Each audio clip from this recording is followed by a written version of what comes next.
Hello, Wanderers. Welcome back to our Crusader Kings 3 roleplay series following Empress Ariadne of the Eastern Roman Empire. And as you will have seen in the last episode, and a little bit more in this episode, the Eastern Roman Empire, as it is, stands at heights that it has not seen in many centuries, perhaps if at all. And from all the way from as far as the Great Nile reaches, all the way up to France, essentially, and that is the extent of this empire that Ariadne has forged against all odds, seemingly, when she was but a girl of 14 years of age, taking the throne of Egypt. And now she has brought her lands and her family to this great height. But she is not done. No, she is not done at all. And despite being 55 years of age, a few years have passed since the last episode. I think maybe 3 or 4. I let some time go by. You'll see here that we did end up conquering Accra and sealing off this coast here. I believe it was the Muradid dynasty. Yeah, they split up into several kingdoms here: Arabia, Syria, Persia, a few other ones here, Mesopotamia, Jazeera. So they split up, and that made it pretty easy to go and take Accra here from Syria, who was relatively weak at that time. One of our vassals, I believe it was our brother here, took this little bit of land as well. And then we vassalized Raska as well. So we've actually expanded our lands a little bit since that last episode, but it was all pretty minor stuff. A few other things have happened in the meantime, too. We did manage to get the royal prerogative innovation, and we have therefore enacted the High Crown Authority Law, which reduces the vassal opinions by a bit, but it does increase their taxes and their vassal levy contribution.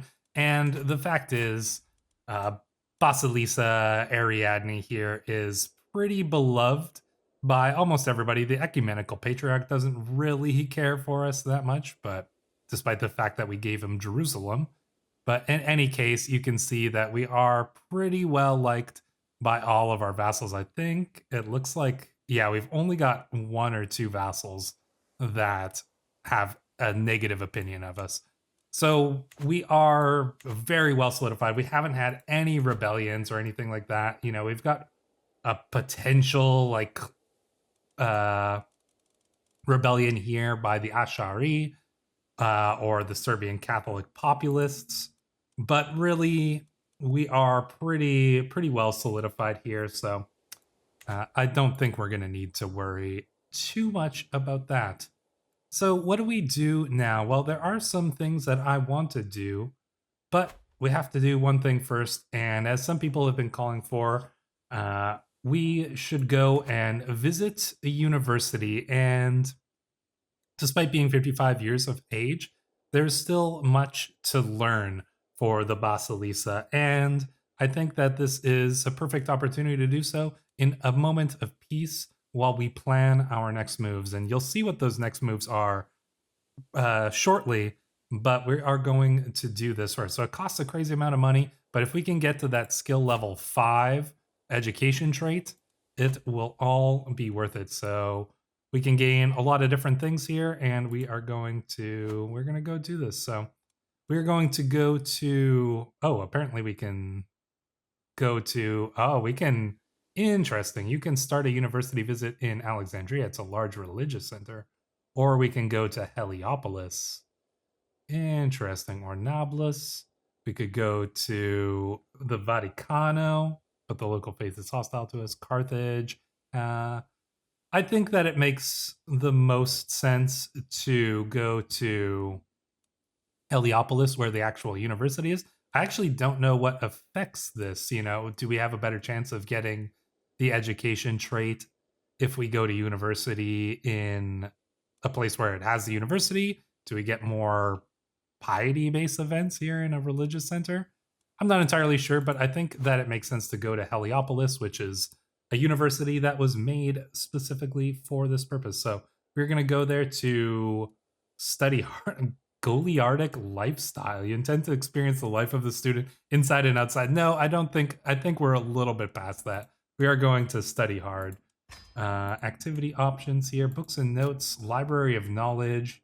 Yeah, I think we're going to go with that. We might as well just guarantee ourselves as good of an outcome as we can. We don't need anything else here for our route. We're pretty safe on our way. So we are going to go and attend university and learn what we can.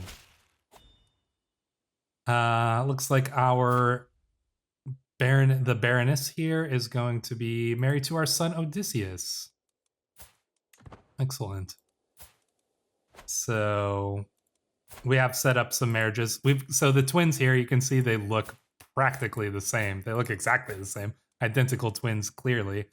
We've got some marriages for them. So one of our sons is married to a distant cousin, Gabriella, and then his brother is actually married to a Saida. So I don't know if that's going to give this branch of the dynasty the Said trait.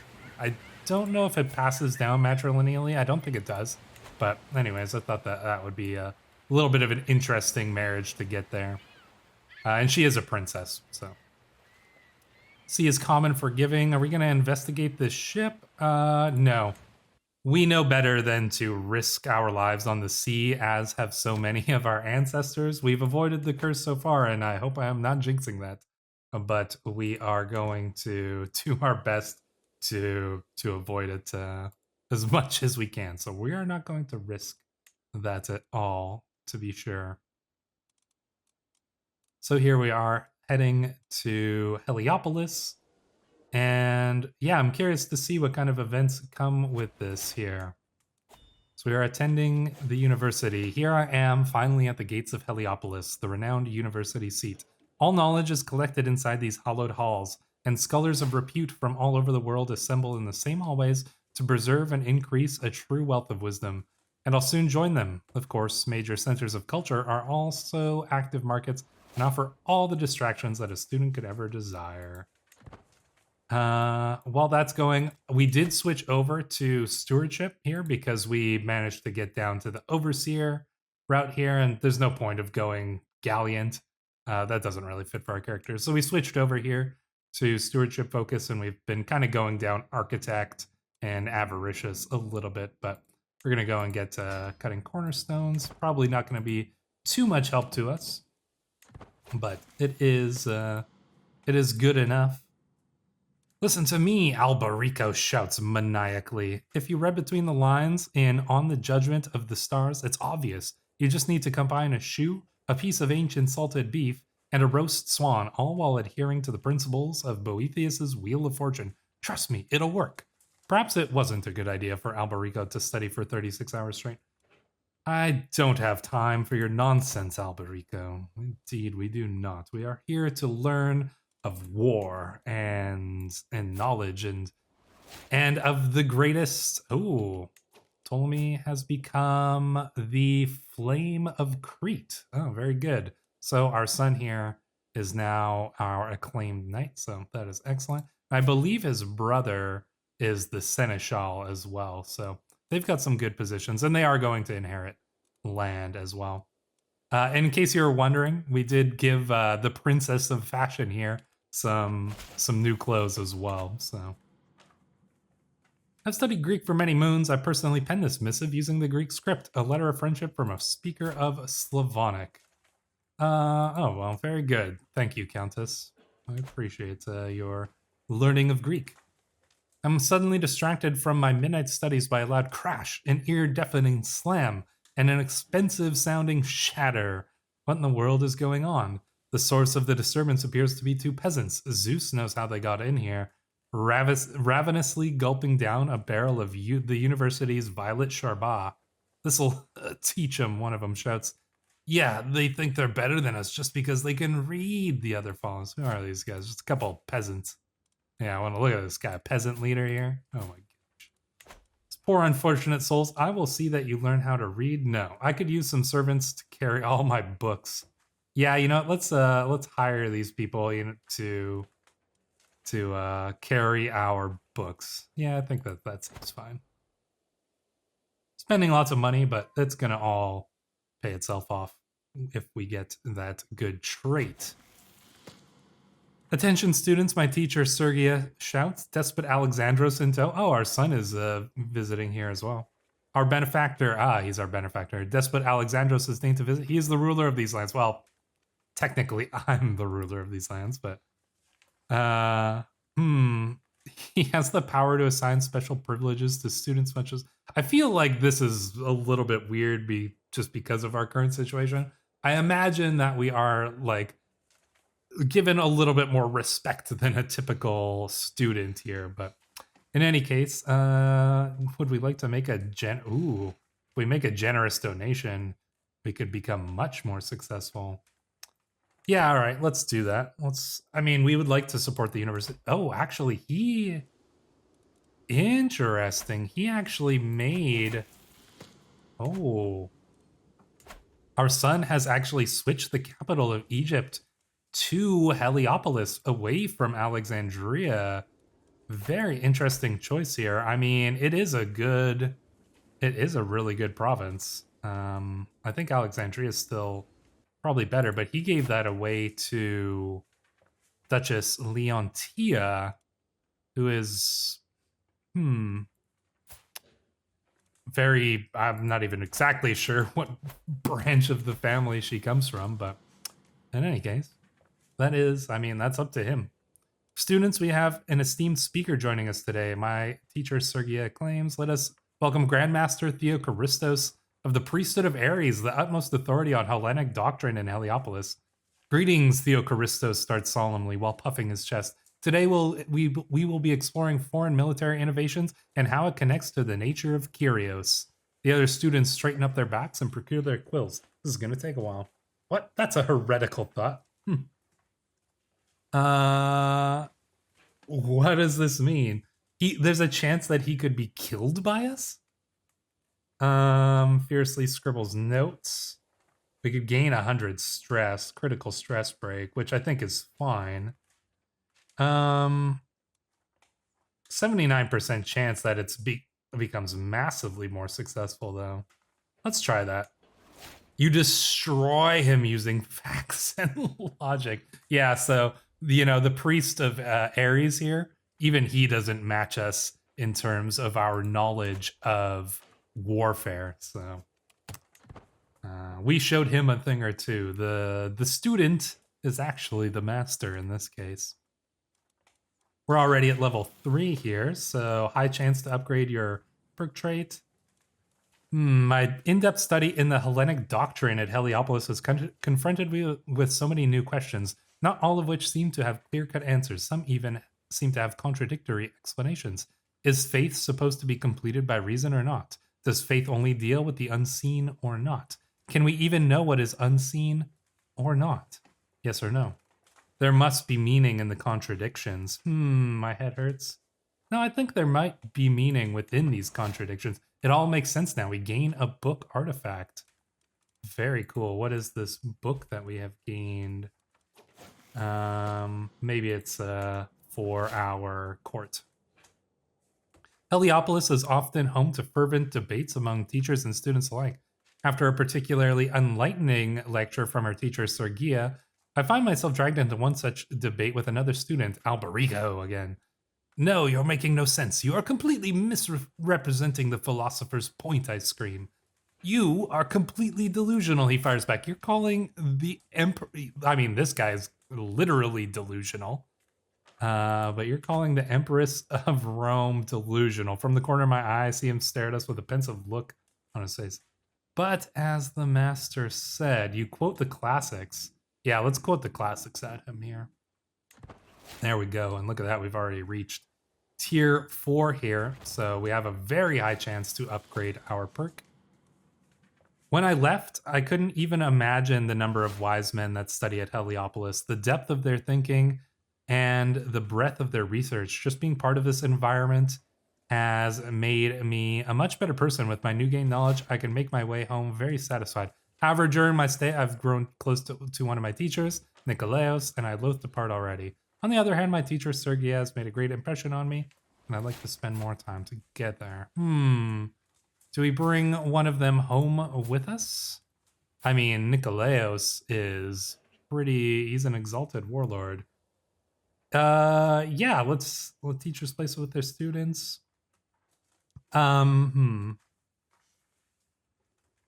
Let's see. I think that let's bring Nikolaos here. So we actually did get that trait, and we got this book, Greek About Warfare, here. So finish the university visit. We shall return home. Let's take a look at this here. So the bonuses for being an exalted warlord: martial plus 10, stewardship plus 3, army movement speed plus 20%, siege weapon effectiveness 50%. That's huge. Monthly martial lifestyle experience 50%, stewardship lifestyle experience plus 25%. Huge bonuses from that. If we were still studying the martial lifestyle, we would be getting even more bonuses. But oh, look at that. And we get 3 more perks in the wow. Okay, well, I mean, I guess we're probably gonna go and just grab chivalric dominance, never back down, and household guard, because those will actually be somewhat useful for us. So wow, that is pretty good. I think that was worth the 1500 or whatever it was, that we 1700 that we spent on it there. So very impressive. 27 martial. That is good to see, and we are going to need that, because as we return home to the capital of our empire, well, we have some things to do. And that revolves around one simple decision: restoring the Roman Empire. As you can see, the fact that we got a vassal here with the majority of Italy has given us everything we need to restore the Roman Empire, except for 3 duchies: Romagna, right here, Venice, here, and of course, Rome itself. 3 duchies. We are 56 years old. We're still in relatively good health. Can we take these 3 duchies and restore the Roman Empire before the end of Basilisa Ariadne's life? I don't know, but we are going to try. So, Romagna, 2,000 soldiers. This will have to be a holy war. So they have a chance of calling up some allies. I think that that's fine. We should be able to overpower them. We have strong alliances in Lotharingia and Francia. And you might be wondering why they would assist us against these, fellow Catholic rulers. I don't think that that is impossible to imagine. After all, the papacy, in the papal states, correct me if I'm wrong in the comments, but I do believe that there were conflicts between the papal states and some of the neighboring Catholic rulers at times in history. And considering how much power and influence this Byzantine Empire has, I don't think it would be a stretch to say that we could certainly at least bully Lotharingia into assisting us, and Francia as well. They might have their own reasons for wanting to weaken the power of the papacy and have more power for themselves. He is an emperor after all, and the Pope does like to throw their weight around, so I don't think that's much of a stretch. And considering that, a large part of this campaign and the Argaeus dynasty has been about kind of reclaiming that legacy of Alexander, but I don't think that it can be ignored, the influence and the prestige and the esteem that people held for the Roman Empire. And that's why you have things like the Holy Roman Empire popping up and people claiming to be the successor to Rome. That was such a prestigious title to hold. And I don't think that Basilisa Ariadne can ignore that. there's nothing that says that she would just be driven to, reconquer Alexander's, to redo Alexander's conquests. That would, was probably an interesting idea and something that she would have been, was considering. Um, but really, this opportunity to reforge the Roman Empire, I think, would be something that an ambitious woman like this would certainly wish to do to cement that legacy. So that is what we are going to attempt to do. So we've got 3 wars here. We are going to do our best to succeed in them. So we are going to call in some allies here. We're going to call in the Emperor of France, and we are going to call in Lotharingia. We have so much prestige to spend. We have unlimited amounts of prestige to spend. We don't need to worry at all about calling in allies. We are going to form up our regiments over here. We're going to raise them all. Let's call up the Holy Order as well. So before we do that, let's get rid of this one here, and then we shall raise up all of our armies. I'm sorry, Romagna, but you're probably going to go down pretty quickly here. So we're just calling in those allies because the Pope's going to get involved, and the Pope actually has a reasonable amount of troops, so there is some concern there. We do have some of our own vassals assisting. Some of our Catholic vassals are actually going to help, but we're getting... Oh, and there we go. Now we've got our claim on all of Majorca as well. I should note that the Hellenic faith has spread, and indeed Constantinople is now fully Hellenic. We've also got some Hellenic lands spreading all over the place here. Egypt and Anatolia, parts of it here.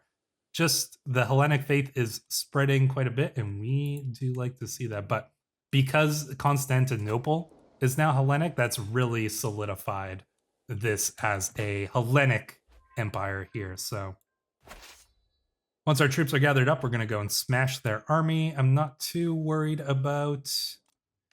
Yeah, I'm not too worried about this. We're going to actually go straight in and try to get them before the papal army gets here. Yeah, it looks like we're going to be able to do that.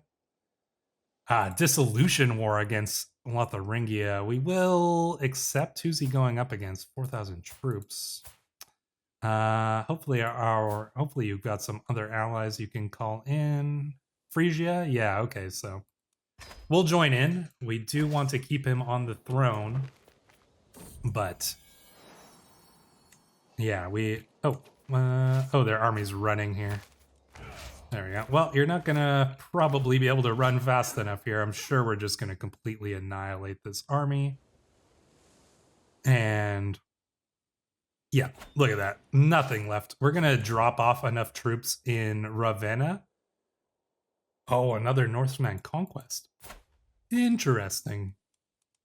What are you trying to go for? The High Chiefdom of Crimea. I mean...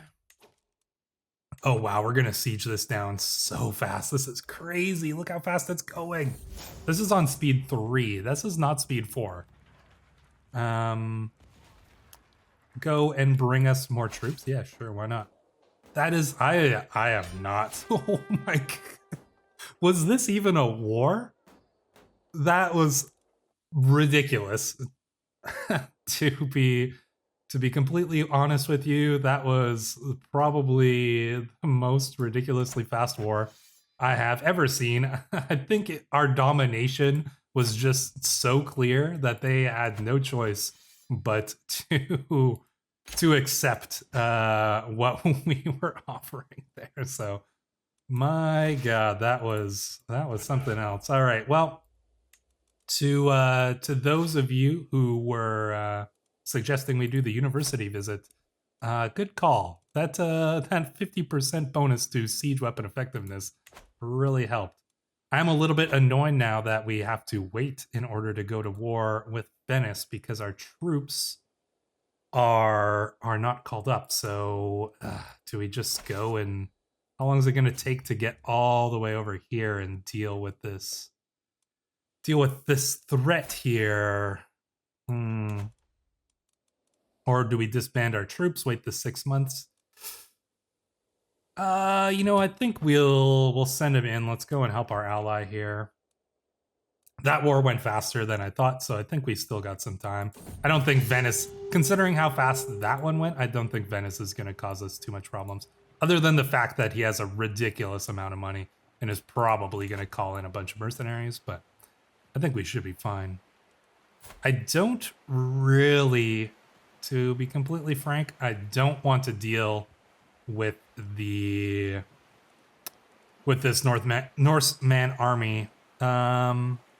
I think we could just give them the land again.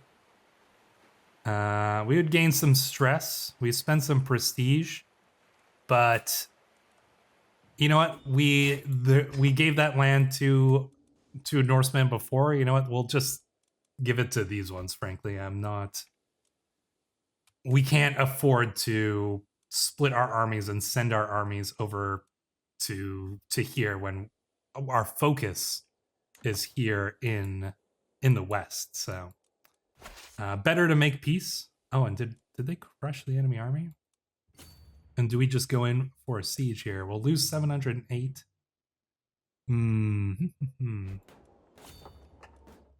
I mean, 708 troops is not that bad to lose, but yeah, we'll send our troops in. Then we're going to go to war with Venice. We should be able to take Venice out, hopefully pretty quickly. Faction could send an ultimatum. Serbian Catholic populace. So we do have some issues that we're going to have to, think about and deal with here, but we'll probably go in, smash their army, and then just go and siege down their capital, hopefully very quickly. Gonna lose our troops here just due to the attrition. That's fine. There's no way that they'll be able to withstand the forces of the Basilisa here, and they can't even run fast enough because our army moves too fast. So the enemy forces absolutely crushed here. We have so many knights and such great, oh yeah, look at that, 100% already. Let's start moving. Oh no, we don't need to move our troops back because we'll be able to disband them straight away here. So we just need to wait a moment while our ally enforces his demands. So the Basilisa just goes and says, you know what? Our son-in-law is going to remain on this throne. You do not have a say in the matter. Let us disband our army. Her plans are not done yet, though. We still have things to do, and that involves the Doge of Venice. Well, we do need to get the duchy claim, and I don't think we're going to be able to do so without a holy war, so we're going to do a holy war for the Duchy of Venice here. You can call in the Pope. This could be trickier. This one could actually be a little bit more tricky. We should grant the Temple of Ravenna to somebody. Do we give it to the... So we've actually... the Cult of Kyrios has actually moved here over to Tripoli, but I wouldn't mind actually giving them Ravenna. I'm not opposed to that. Let's give them the county of... Oh, we should actually form the duchy here. Let's do that real quick here. Grant the... Oh yeah, this is only 175. We got the money for it. We'll do that, and we'll grant them that duchy as well, just to kind of secure that land. Oh no, not grant vassal, grant titles. And there we go. You can have all of that land. 50 stress because we're ambitious, overwhelmed by stress. We should be okay. All right, so we got to call in our allies. Let us call our allies to war. We're definitely going to need France. We're going to call in Lotharingia as well. I don't think we need to... Yeah, you know what? We might as well call them in as well. I think this could be the tough one because Venice can probably call up a pretty big mercenary army, and then with the Pope as well, it could be tricky. So I want to, ensure we get as many troops as we can, and if we can possibly weaken the Pope here so that we can defeat him easier when we go up against the Pope, then that should be fine. We are going to go a little, we're going to be a little reclusive for now, even though we are going to be leading our army. Should call up the Holy Order again here. Hire the Holy Order. There we go. And our allies are joining in, so. Yeah, if we can go and take the Papal army and defeat them separately, that's going to weaken them enough before we can go against them themselves here. So 57 years of age, we're still alive. Our health is still fine. Okay, they're moving. They're going to go sail over here, which is fine because the Pope's army is moving up this way. So if we can catch the Pope, yeah, there we go. Look at this. We're going to form up our army. It's going to be a big army we got here. Look at this. 17,000. Never in a campaign have we had 17,000. Oh, they're scared. They are really scared here. Let's try and go and let's go for them here. Our army moves so quickly too. Oh, we should put the Vasilisa in charge here. Yeah, let's crush the Papal army here and just see them absolutely defeated. And yeah, look at that. 3 knights versus our 25 knights. They have no hope at all. And there we go. The Papal army has been crushed. We're going to go and head straight for Venice. It's going to cost 170. Should we defeat?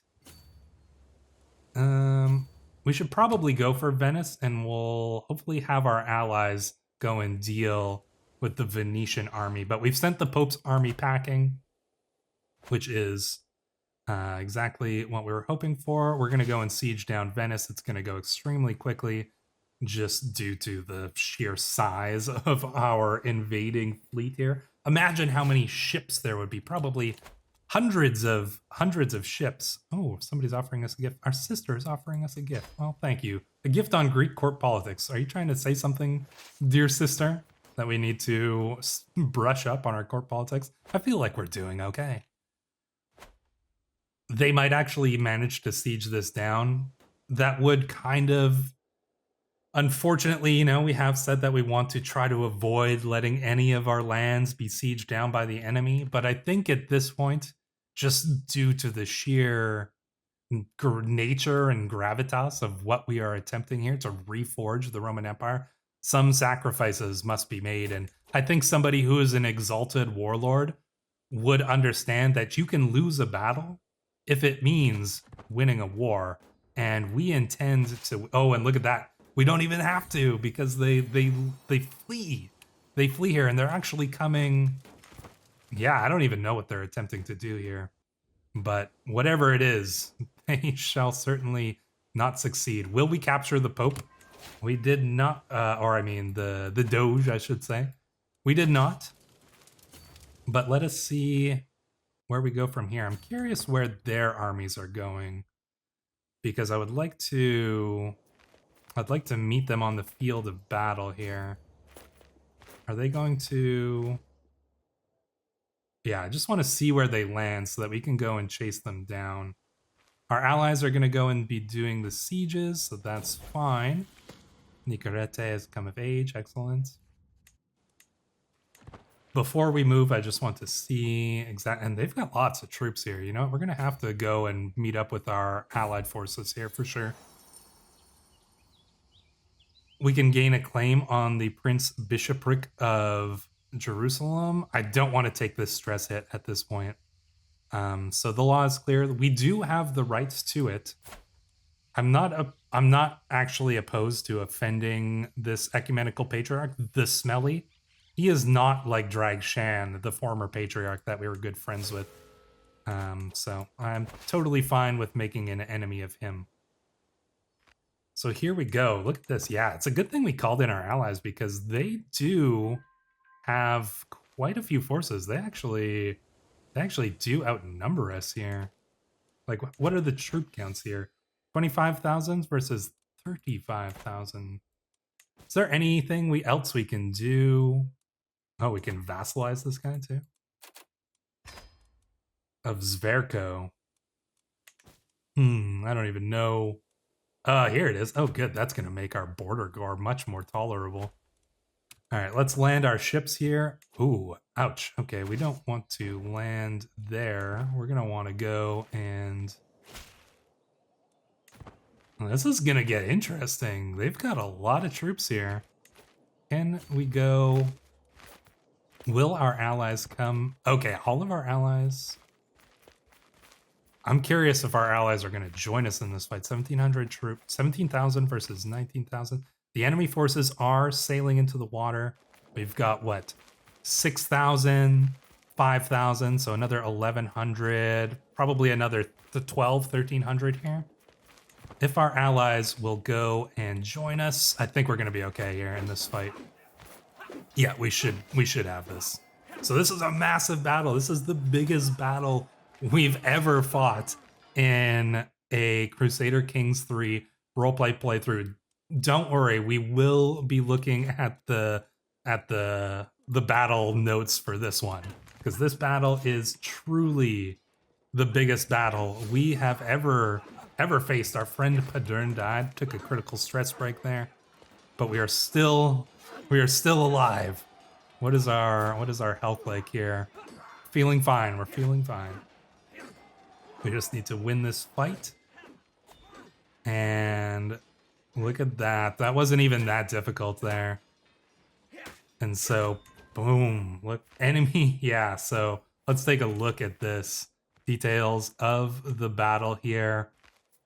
So we only lost 3,000 soldiers versus their 10,000 losses here.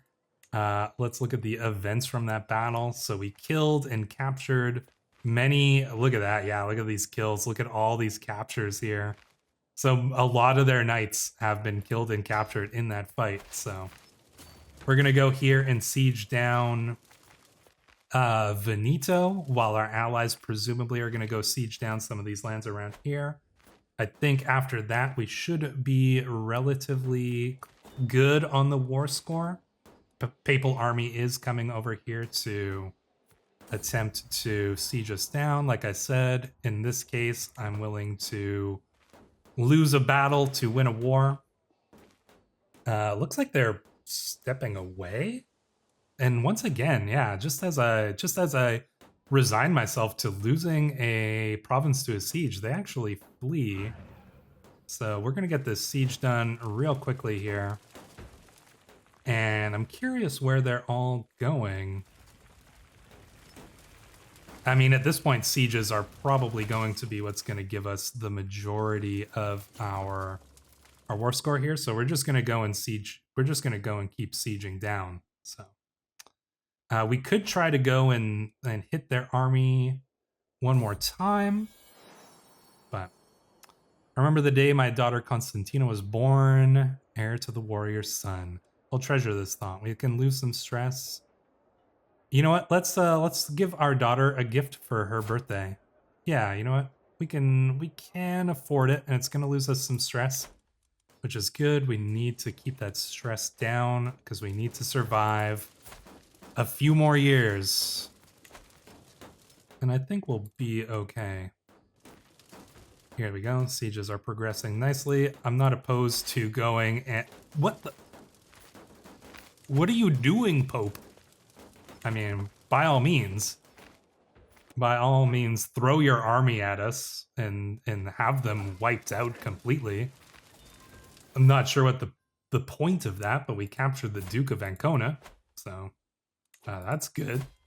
But we can ransom him back. He's not going to give us any war scores, so we can get that money there. And there we go. Look at that. We have won the Holy War for the Duchy of Venice.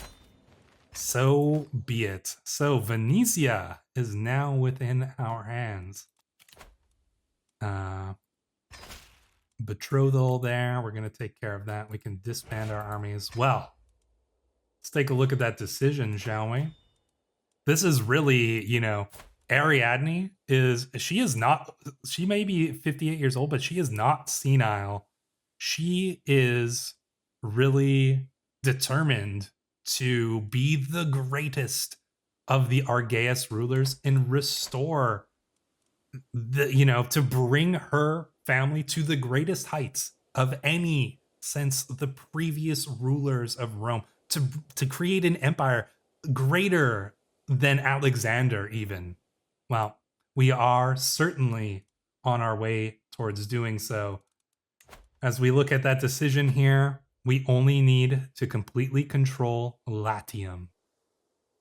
And then we will be able to reforge the Roman Empire. Well, that only leaves one thing to do. And do we have any non-holy war claims? No, we don't. We're going to have to do a holy war for the Duchy of Latium here. So he can call in some allies, but we are going, and look at this. He doesn't even have any troops because we wasted them all in that fight. Well, that is unfortunate for you. We are going to once again call our allies in just in case. But I think that this is going to be... It's pretty clear what things are going to go. What things are going to go here, indeed. That looks much better there. All right. Let us do this here. Let's put a rally point there. Let us disband this rally point. Call up the Holy Order. Oh, we have to... Can we not? Maybe they're already called up. Yeah, they are already hired by us, So here we go. We should be able... Well, they got 6,000 troops. You know, they must have called up... they called in a Holy Order, right. So that is pretty understandable. Can we get the... Are you guys hired by us? Where are those troops? We'll need them. So we call in our allies, and now we just need to take Rome, the final feather in the cap of Ariadne here. They've got a lot of troops. I mean, he just called in, holy crap. He called in 10,000 mercenaries. It's a good thing we have all these allies, my god. Are we going to call in? No, I don't think we need to call in Alodia.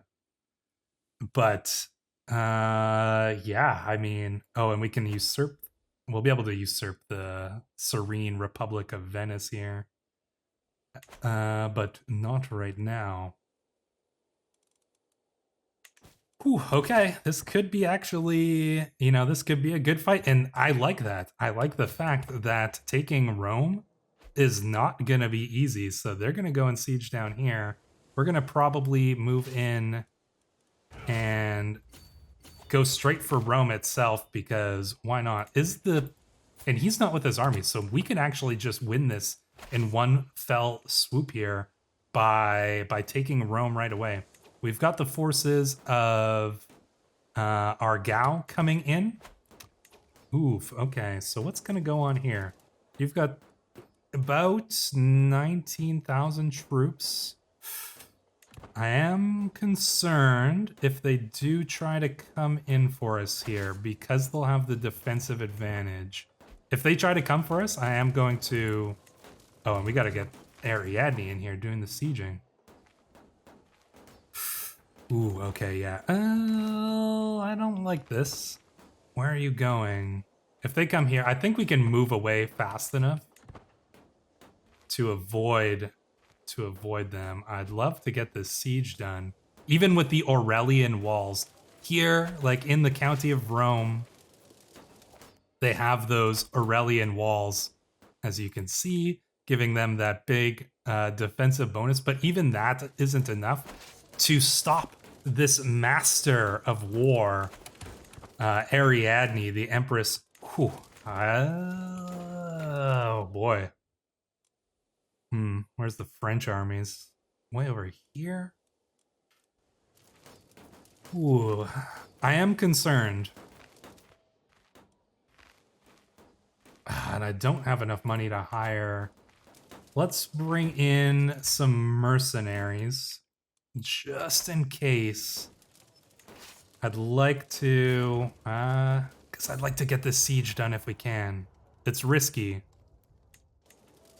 It is risky. They are... Okay, they're not coming for us yet.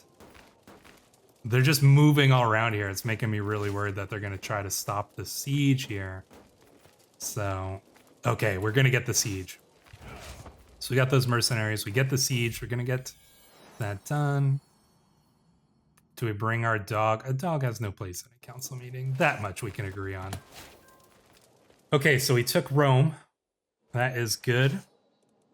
We're gonna head back out. I know I'm ignoring some of these smaller events here, but it is we don't have much choices there. Okay, they've got 18,000. Would this army joining us be enough for us to be able to... Do we have any advantage here? Planes? Oh, and this army is going somewhere else. Oh, okay, we might actually be okay here, yeah. Aha, so they split their forces. That was a bad move by them. That was a very bad move. Just a scandal at court. Well, those happen all the time. Here we go. So they're going to try to get their troops in here in time. But, but it's not going to be enough. They've split them up too much, and now they're all coming in one at a time. That is not going to be enough to stop them from just getting absolutely crushed here. So with that, that's going to give us a nice boost of war score, I imagine. What is that going to put us at? 61% here? Okay, so we're going to need to do some more sieging. They've got a small army trying to siege down Rome. We'll probably go and stop that. I imagine we'll go and stop that. Can we leave enough troops here to finish besieging that? And then we'll send the Empress here to go and deal with anybody else. Yeah, so we'll get you guys doing the siege. Let's put a siege commander in charge. We have any? We do not. I know this is my like strategy player kind of coming in here.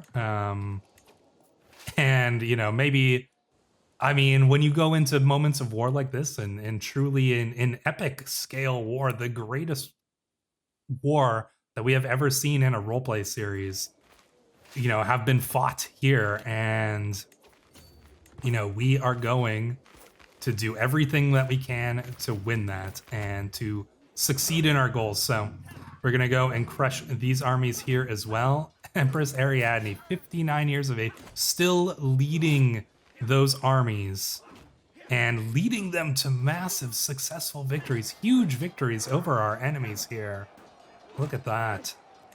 And we can look at the details of some of these battles as well. You can see 8,000 troops lost to our... We killed, for every one of our troops slain, 10 of theirs were slain. Events, look at this. Slaying just their greatest knights here, all killed in battle, and many, many, many captured. Ariadne is truly the greatest war leader that our dynasty has ever seen, even potentially greater than Alexandros himself. And that is an impressive feat, I think, to say. But it is, I don't think that it can be denied that that is the truth. Let's get the rest of these sieges done, and we should be able to win this war here. So we're going to go hit this enemy army. We're going to go and siege that down, and then I think that that is probably going to be enough. I can't imagine what else we would need. So I'm going to put the time back up. We can take a look at that other battle here. Once again, yeah, pretty impressive battle. Events. You can just see, you know, we're losing people. True, we are losing men in war, but not at the rate that they are.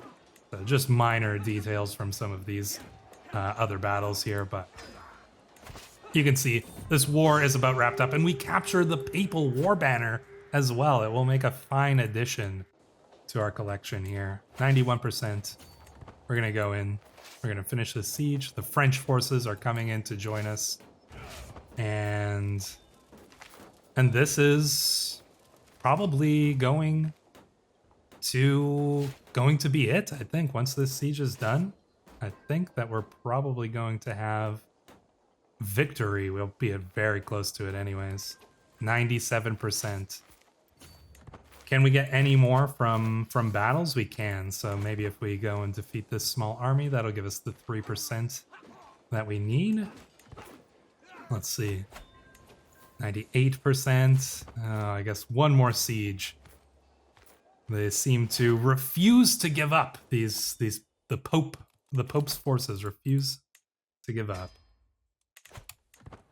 Well, in any case, they won't last long, that is for sure. The siege is progressing extremely quickly here. And I think that is going to be it. So there we go. Defeated the Pope's armies. And now we can enforce our demands. Rome belongs to the Romans. And look at that. Isn't that a beautiful sight to see? I certainly think that it is. And so here, as we disband our forces, we can see this beautiful empire that we have forged here. But I don't think the Byzantine Empire is a fitting name for it. I think that we will need to restore the Roman Empire. But that will be in the next episode because I like to leave you on a cliffhanger. So until the next one, I'll see you then.